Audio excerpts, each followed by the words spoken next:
आज खाइबार किसी नहीं बास यहीटा ही खिया हम।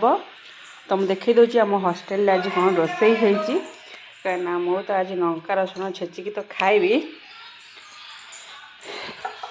एठी आलू चिप्स गोटे सुंदर चारु मगज दिया पोटल तरकारी होती झोल देखुथे केते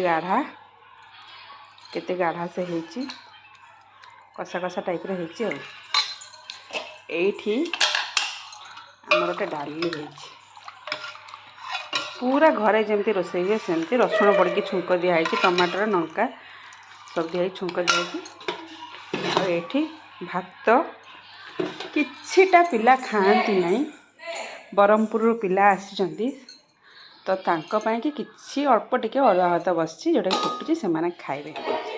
तो आपण माने जो हॉस्टेल रहउचंती आपण का मन नहीं कि से वार्डन आपण खाइबा दउचंती कि नाही कमेंट रे कहिबे।